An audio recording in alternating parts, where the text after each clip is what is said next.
हम अक्सर मानते हैं ना कि आज हम तकनीकी रूप से अपने एकदम पीक पर हैं, कि हमारी आज की इंजीनियरिंग और विज्ञान प्राचीन समय से कहीं ज़्यादा एडवांस्ड है। खैर, आज का ये क्रैश कोर्स इस इल्यूजन को पूरी तरह से तोड़ने वाला है। आज के इस खास एनालिसिस में हम इतिहास के 10 ऐसे अनसुलझे रहस्यों की एक स्टडी गाइड लेकर आए हैं जो आधुनिक रिसर्चर्स का दिमाग आज भी पूरी तरह से चकरा देते हैं। ओके, तो चलिए सीधे इस सिलेबस में डाइव करते हैं। आज की हमारी इस स्टडी गाइड को हमने 4 क्लियर मॉड्यूल्स में बांटा है।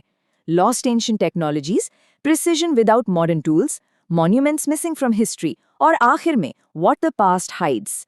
तो हम शुरुआत कर रहे हैं हमारे पहले मॉड्यूल से, लॉस्ट एंशिएंट टेक्नोलॉजीज, यानी जब प्राचीन रसायन विज्ञान ने आधुनिक विज्ञान को भी पीछे छोड़ दिया था। सबसे पहले बात करते हैं दमास्कस स्टील की। ये कोई आम धातु नहीं थी। इससे बनी तलवारें हवा में गिरते रेशम के कपड़े को 2 टुकड़ों में काट सकती थीं और पूरी तरह से मोड़े जाने के बाद भी इनकी धार बिल्कुल वैसी ही रहती थी। भारत और मध्य पूर्व से जुड़ी इस धातु का असल रहस्य क्या है? रहस्य ये है कि हमारे पास ये तलवारें फिजिकली मौजूद तो हैं, लेकिन हमारी सबसे एडवांस मॉडर्न लैब्स भी उस सटीक तापमान और केमिकल फॉर्मूले को क्रैक करने में पूरी तरह से फेल रही हैं। इसे बनाने का असली तरीका वक्त के साथ कहीं खो चुका है। अब यहाँ जो सबसे दिलचस्प बात है वो है 2 अलग अलग दुनियाओं का ये साफ कंट्रास्ट। एक तरफ 5000 साल पुरानी सिंधु घाटी सभ्यता है, जहाँ हड़प्पा और मोहनजोदाड़ो के हर घर में ग्रेविटी पर आधारित एक कंटिन्यूअस फ्लो वाला ड्रेनेज सिस्टम था, और दूसरी तरफ उसी दौर की बाकी प्राचीन दुनिया जो सिर्फ साधारण मिट्टी के कुओं और तालाबों के भरोसे थी। बिना किसी मॉडर्न मशीन या इंजीनियरिंग डिग्री के इतना परिष्कृत अर्बन प्लानिंग आज भी रिसर्चर्स को हैरत में डाल देता है। जापान के 7वीं सदी के होर्युजी मंदिर को ही ले लीजिए। यहाँ एक बहुत ही सीधा लेकिन हैरान करने वाला सवाल उठता है। एक 1400 साल पुराना लकड़ी का ढांचा बिना सड़े सदियों के भयंकर भूकंपों को कैसे झेल गया? ये अनडॉक्यूमेंटेड इंजीनियरिंग का एक ऐसा रहस्य है जहां लकड़ी को चुनने, उसे सुखाने और बिना किसी कील के आपस में जोड़ने की उनकी ब्रिलियंट तकनीकें इतिहास के पन्नों से पूरी तरह गायब हैं। आइए अब हमारी स्टडी गाइड के दूसरे मॉड्यूल पर चलते हैं, प्रिसिजन विदाउट मॉडर्न टूल्स, यानी बिना टेलीस्कोप के ब्रह्मांड को पढ़ना। और ये बात बहुत ही शानदार तरीके से इलिस्ट्रेट करती है कि कैसे 1500 साल पुराना माया कैलेंडर आज की अत्याधुनिक घड़ियों को भी टक्कर देता है। इस कॉम्प्लेक्स सिस्टम में त्सोल्किन, हाब और लॉन्ग काउंट जैसे साइकिल्स शामिल थे। मॉडर्न रिसर्चर्स आज भी इस बात से बिल्कुल चकित हैं कि बिना किसी दूरबीन के, सिर्फ पत्थरों और कैलकुलेशंस के सहारे उन्होंने सूर्य, चंद्रमा और ग्रहों की चाल को आज की एटॉमिक घड़ियों जैसी एक्यूरेसी के साथ कैसे मापा। अब जरा इस स्ट्रक्चर पर ध्यान दीजिए। ये जर्मनी की एक शांत घाटी में स्थित गोज़ेक्स सर्कल है। लगभग 7000 साल पहले बना ये 75 मीटर का विशाल ढांचा लकड़ी के ऊंचे बाड़ों से घिरा था। इसके दरवाजे सर्दियों और गर्मियों के सॉल्स्टिस के साथ बिल्कुल परफेक्ट अलाइन होते थे, और इससे दुनिया का पहला सोलर कैलेंडर माना जाता है। जरा सोचिए, लिखित भाषा के आविष्कार से भी हजारों साल पहले इस विशाल ऑब्जर्वेटरी को बनाने के लिए कितने गहरे एस्ट्रोनॉमिकल ज्ञान की जरूरत पड़ी होगी। हम अपने तीसरे मॉड्यूल में एंटर कर रहे हैं, मॉन्यूमेंट्स मिसिंग फ्रॉम हिस्ट्री। यहाँ हम उन विशाल स्ट्रक्चर्स को देखेंगे जिनमें एक चौंकाने वाली बात कॉमन है। इतिहास के पन्नों में उनके बारे में एकदम सन्नाटा है। इस टाइमलाइन को देखिए। हम सब जानते हैं कि 5000 साल पहले पिरामिड बने, 7000 साल पहले गोज़ेक्स सर्कल बना, लेकिन क्या आपको पता है कि 12000 साल पहले साइबेरिया के एक दलदल में शिगर आइडल को तराशा गया था? ये 5 मीटर ऊंची लकड़ी की मूर्ति है जिस पर ऐसे कम्प्लेक्स ज्योमेट्रिक पैटर्न खुदे हैं जिन्हें आज तक कोई पढ़ नहीं सका। मतलब ये उस युग की बात है जब इंसान कथित तौर पर सिर्फ गुफाओं में रहता था।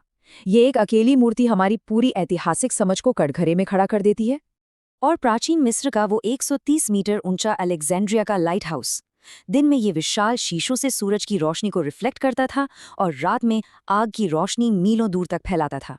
कुछ रिसर्चर्स तो ये भी थ्योरी देते हैं कि शायद इसमें लेजर जैसी कोई एडवांस टेक्नोलॉजी इस्तेमाल हुई थी। भयानक भूकंपों ने इसे हमेशा के लिए नष्ट कर दिया, लेकिन ये 2000 साल पुराना अजूबा बिना बिजली के कैसे काम करता था? और सबसे बड़ा सवाल, इतनी एडवांस्ड ऑप्टिक्स का कोई भी डिजाइन या रिकॉर्ड इतिहास में कहीं और क्यों नहीं मिलता? और फिर आती हैं ये रहस्यमयी चीजें। इस 12 सतहों वाले कांसे की वस्तु को देखिए। पूरे यूरोप में 100 से ज्यादा रोमन डोडेकाहेड्रॉन जमीन से निकाले जा चुके हैं, लेकिन किसी भी रोमन ग्रंथ में इनका जीरो जिक्र है, एकदम शून्य। रिसर्चर्स पूरी तरह से ब्लैंक हैं। क्या ये कोई खगोलीय यंत्र थे, मिलिट्री के कोई टूल्स थे, या किसी सीक्रेट सोसाइटी के प्रतीक? ये ऐतिहासिक खामोशी इन्हें एक अभेद्य पहेली बना देती है। ईस्टर आइलैंड के इन मोई स्टैचूज को कौन नहीं जानता? जमीन के ऊपर देखते हुए विशाल पत्थर के सिर, लेकिन असली सीक्रेट तो नीचे है। जमीन के अंदर इनके पूरे शरीर दबे हुए हैं, जो ऐसी कॉम्प्लेक्स और छिपी हुई नक्काशियों से ढके हैं जिन्हें सतह से देखा ही नहीं जा सकता। प्राचीन रचनाकारों ने जानबूझकर अपने इतने शानदार आर्किटेक्चर को धरती के नीचे क्यों दफन कर दिया? ये आज भी एक अनसुलझा सवाल है। लॉन्ग्यू केव्स, चीन में मौजूद ये 2000 साल पुराना अंडरग्राउंड कॉम्प्लेक्स 1992 में बस एक संयोग से खोजा गया था। इन गुफाओं की दीवारों पर गौर कीजिए, ये पूरी तरह इंसानों द्वारा खोदी गई हैं। फिर भी दीवारें इतनी समतल हैं और उन पर ऐसी पैरेलल लाइंस हैं जो बिल्कुल किसी मॉडर्न मशीन के कट जैसी दिखती हैं। इनकी अनबिलीवेबल एक्यूरेसी आज के इंजीनियरों को भी सोचने पर मजबूर कर देती है।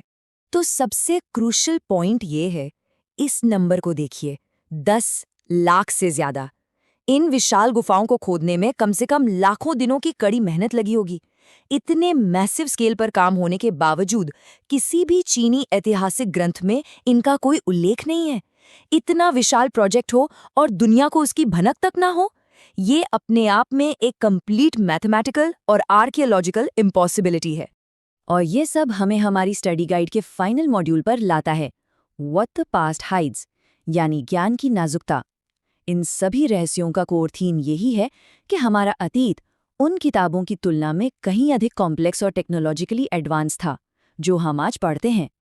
अंत में हम सबको सोचने पर मजबूर करने वाला एक सवाल, अगर इतने बड़े पैमाने की उपलब्धियां, ऐसी एडवांस प्राचीन तकनीकें और इतने विशाल स्मारक इतिहास से पूरी तरह से इरेज हो सकते हैं, तो हमारे मॉडर्न नॉलेज का क्या?